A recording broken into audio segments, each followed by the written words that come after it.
Well, our lesson of Scripture this morning comes to us from the book of John. This morning I'll be reading from chapter 21, verses 1 through 14.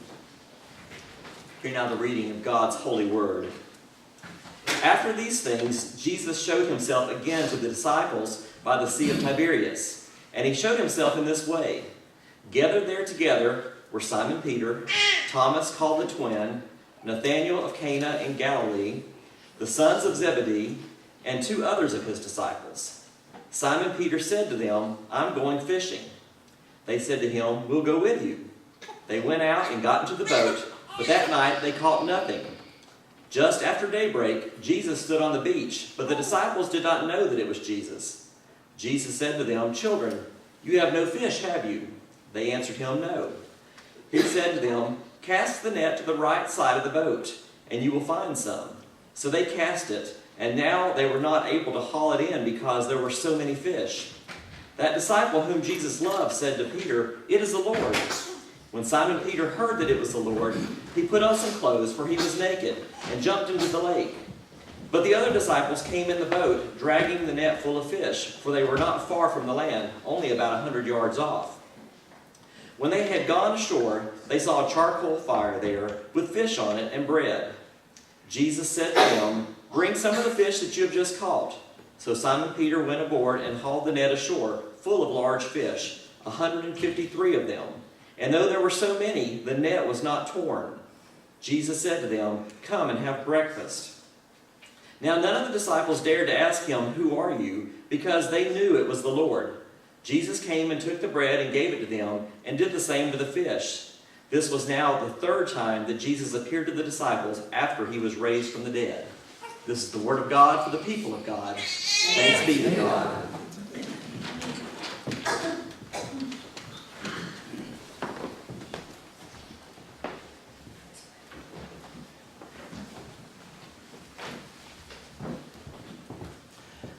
I've been dealing with a cough for the last few days. It just won't go away.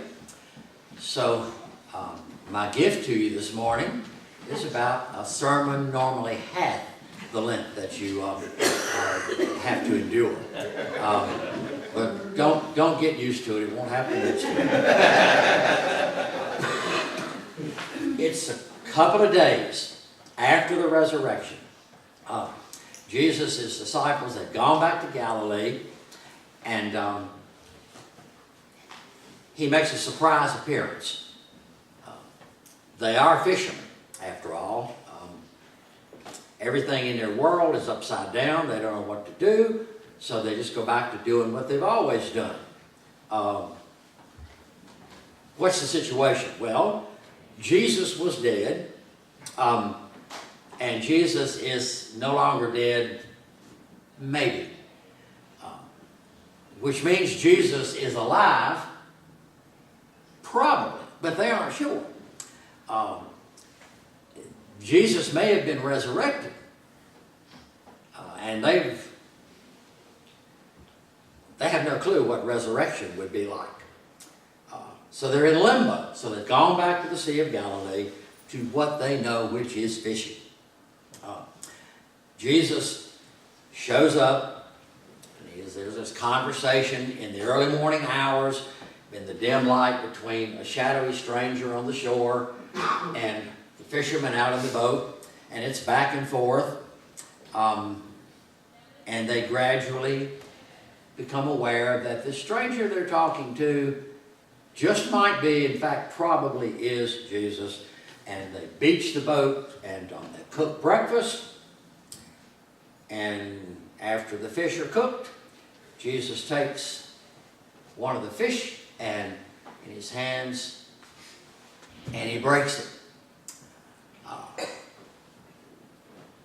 And they remember, because when they see him break the fish, it is a flashback to what happened on Thursday night in the upper room when after Passover meal he did that strange thing with the bread and the wine. So, why are they days out from the resurrection? miles away from the scene of this incredible event. There's distance from it. There's a disconnect with it. They've reverted right back to what they did before Jesus came on the scene. It's almost as if nothing happened. They had not connected with the resurrection. They had not connected with what the resurrection might mean for the rest of their lives going forward. They were just there. And they needed what sometimes we need. They needed something to happen to help them remember. There was a reason Jesus said what he did on Maundy Thursday when he broke the bread. From now on, when you do this, remember me. Gave him the cup. Said, from now on, when you drink of this cup, remember me. Jesus knows us. He knew them. We human beings live lives at such a pace that about as fast as we make connections with some of the things going on in our lives, we forget about others. We don't remember. We have so much that we just remember bits and pieces, and we very often, when we live that way from day to day, taking care of what's got to be taken care of and trying to get as much done as possible before we go to bed, get a little bit of rest, and then get up and do it again, it can really make it a hard thing to separate the truly important from the less important things in life.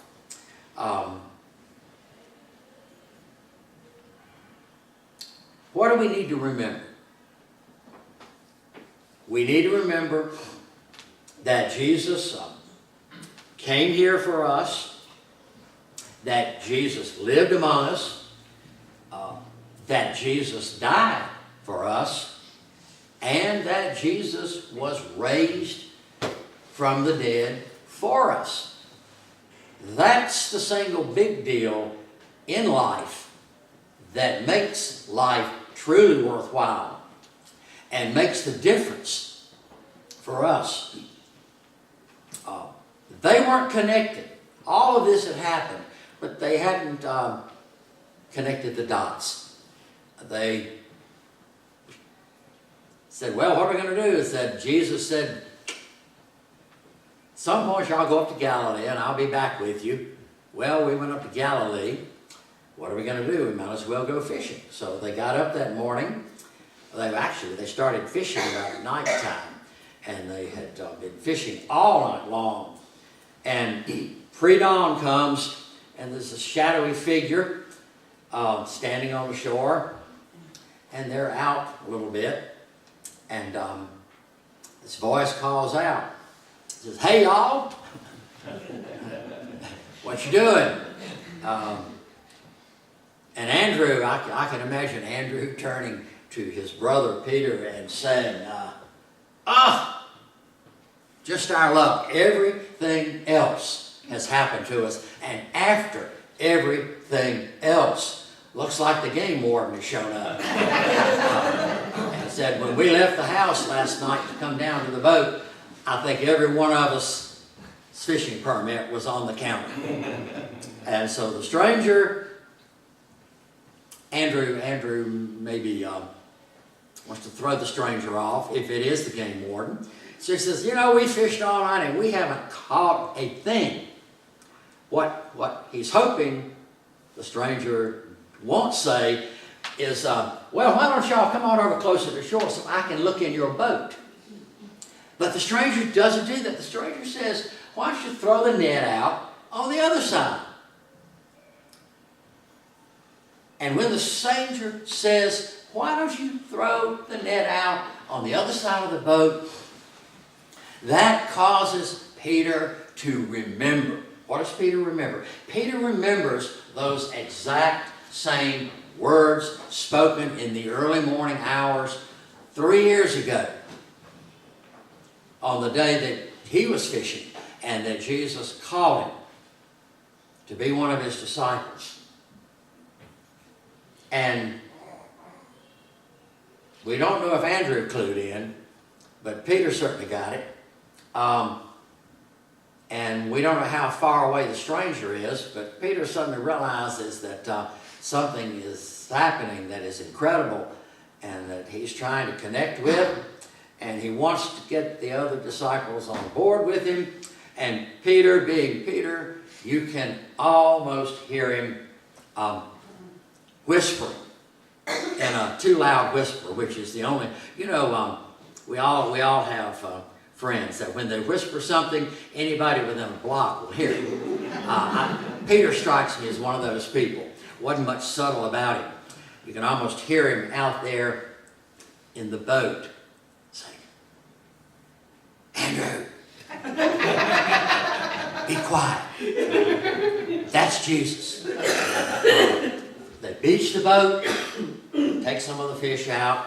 The fire's already going. They cook the fish, and they're having all this chit-chat because nobody wants to say what they're thinking about who the stranger is. They're trying to figure out what to do. And the fish come out looking great. Jesus asks for one of the fish. He takes the fish in his hands and he breaks it. And as soon as he breaks it, they remember. They don't have to ask the question who he is. He's there. He's answered the question about resurrection. They may not understand resurrection, but there's Jesus in the flesh. And things get better in a hurry. Where I got my sermon title was not from our kitchen wall, but from a gift shop this week up in Williamsburg. It was, how they do the signs. Kind of get an old barn board, and they do black or charcoal lettering, a little whitewash on it, and it read, today's menu, eat it or starve. And I suspect that they sold a lot of those to some of their women customers who went home and did hang them in their kitchen as a reminder that it wasn't a restaurant where you ordered, it was a place you went to eat what was put on the table. As soon as I saw that sign, I said, no, this is it for Sunday. Today's menu, eat it or starve. In the house of the Lord, this house of the Lord, any place of worship, there is only a one-item menu, and that is the bread of life. Physically, we break the bread of life, but we're also breaking it in a spiritual kind of way.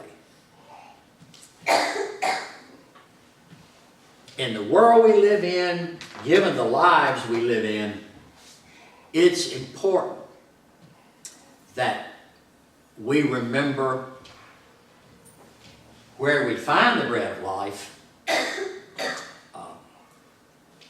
who offers the bread of life to us in any and all of his churches, Jesus, what it costs the one who offers it to us, and that we remember above all the resurrection of Christ on Easter morning by God, who gives that bread and that fruit of the vine. It's life-changing, life-sustaining power.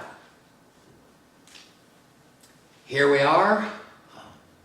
We're 2 weeks out from Easter.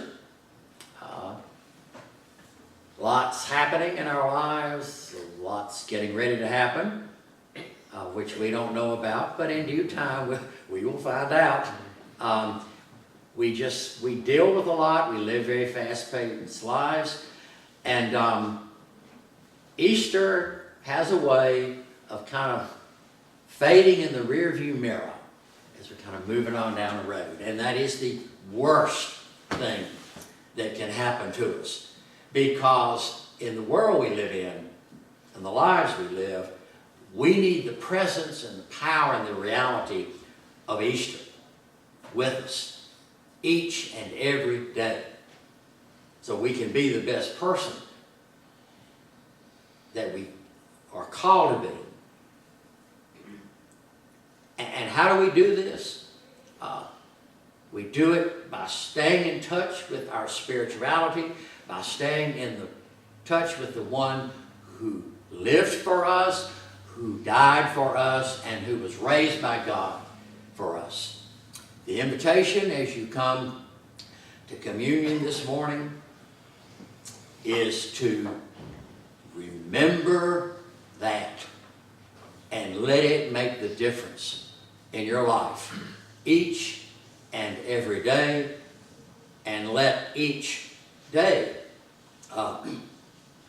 be Easter for you in your heart and in your soul, so that you will go out into the world to be God's person, to spread love, to receive love, and to do what you can in life in whatever place you find yourself. We will worship, as is our custom, in 3 tables. Mike, will you come and assist me with the consecration of the elements?